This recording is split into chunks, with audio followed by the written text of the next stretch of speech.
So I had become a Christian about 4 months before this happened, and I was out rock climbing with some of my friends.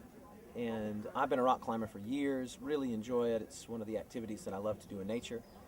And as I say, I was a Christian for about 4 months at this point, and many of my friends were starting to leave me, and anybody who's been converted, who's come into the church from outside can probably relate to this. It becomes difficult. Your friends are kind of writing you off, even sometimes your family, and so I was beginning to get a little bit discouraged.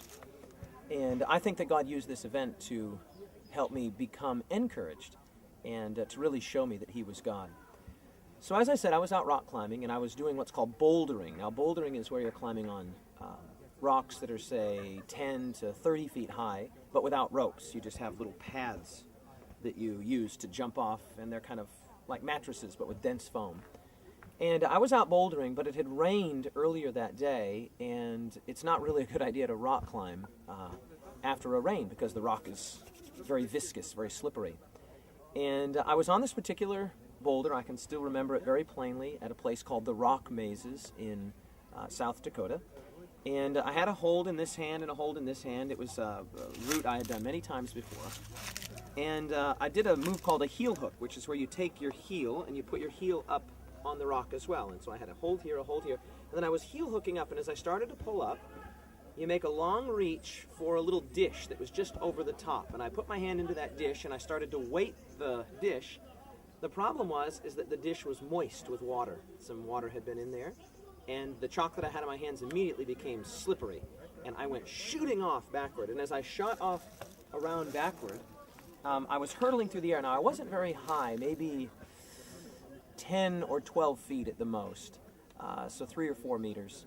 And as I was falling to the ground, it would have been fine if the ground was flat, but there was a great big triangular-shaped rock right at the base of this particular problem, and I knew I was in trouble. And as I was coming around, I tried to get my toe over the top of the tip of the triangular-shaped rock, but I didn't, and my toe caught it.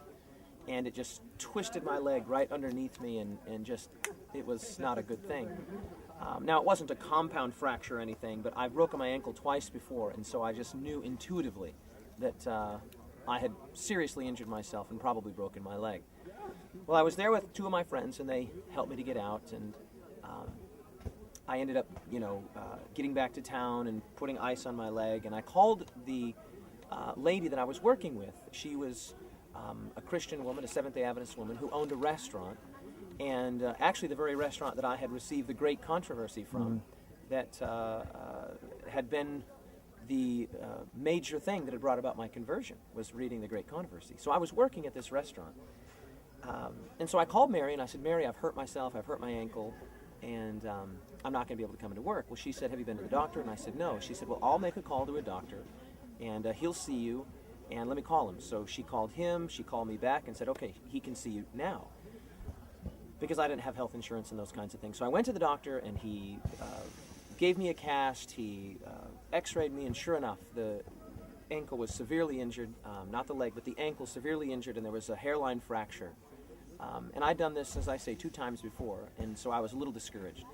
So he sent me home with a cast on my leg, and my ankle was just swollen up, bruised, black and blue. And I was feeling a little bit discouraged. I got home that night, I went and got my crutches, and I felt impressed to pray, and I asked God that if it could be His will, if He would heal my ankle. I don't know if I believed that He would actually do it, but I just said, God, I feel terrible because I couldn't work at the restaurant now, and Mary was counting on me, and again, remember, I've only been a Christian now for about 4 months, so this is a brand new thing. So I asked God to heal my ankle if that could be His will. Well, I went to bed and had a good night's rest, and the next morning when I woke up, I just had this impression to jump out of bed, to hop out of bed. And so I did it. I hopped out of bed.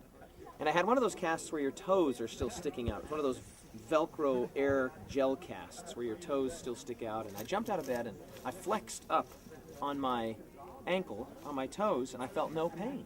And I thought, well, that's kind of interesting. So I started hopping around. And then I started hopping just on the ankle that I'd broken just the day before. And I quickly tore my cast off. I ran upstairs, grabbed my crutches. And my mother, who's a nurse, she saw me, and she said, what are you doing? Because she knew I'd hurt myself. And I said, Mom, God healed my ankle. I asked God last night to heal my ankle, and look, it's healed. And I'm jumping around in front of her. And she's like, no, you're not healed. It's just the testosterone, or not testosterone, adrenaline is in your system, and you need to get your cast back on, get your crutches back on. And I said, no, I'm fine, and I ran out the door. And sure enough, I went right back to the very medical supply store that I'd gotten the crutches at the day before. I returned them to the very same girl that had given them to me the day before. And I told her, I said, listen, God healed my ankle. She said, no, you have a twin. She thought I had a twin. And I quickly took my sock off and I showed her my ankle was still black and blue, but the swelling was gone. Still black and blue, but the swelling was gone. And I started jumping around for her too. And she just probably thought I was completely crazy, but I gave her my crutches back, and then I raced over to the restaurant. It was still there by 9 in the morning. And I ran in and I said, Mary, God healed my ankle, God healed my ankle. Now this is a woman of great faith. I mean, great faith. God always answers her prayers, it seems as though, even in miraculous ways. And so she wasn't even particularly surprised. She was just like, oh yeah, I thought he might do that. Now go cut the carrots. And for her it was just commonplace that God would work in this powerful way. Well, sure enough, just as Providence would have it, the good doctor that had x-rayed my ankle just the day before, Dr. Gary, he came in, and I went up and I waited on his table, and I said, Dr. Gary, Jesus healed my ankle. And I'll never forget what he said. He said, well, he must have, because it was broken yesterday. And so it was so powerful and so encouraging to me, because this was a time in my life where I was a brand new Christian and many of my friends were starting to kind of not so interested. And God used this little event. He healed my ankle, literally. In fact, I don't normally tell people this, but I actually went rock climbing that very day. Went rock climbing again that very day. The day after I'd broken my ankle rock climbing. And God used this event to show me, I'm with you, I love you, I care, don't be discouraged.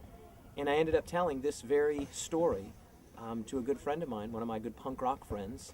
And he was so impressed with the story, and God so touched his heart that he ended up studying the Bible with me, and 3 months later he was baptized.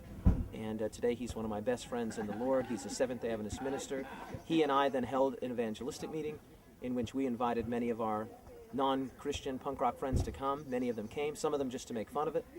But of those that came, 5 of them were baptized. So that today, including myself, there are 5 of us from my punk rock community that are Seventh-day Adventist pastors, ministers today in the church. Amen. And all because God used this, well, not just because of this, but in part because God decided that it was in the best interest of the kingdom to heal my ankle. So I hope it's encouragement to you. It was a huge encouragement to me, and still to this day gives me great courage knowing that there is a God who cares even about little things.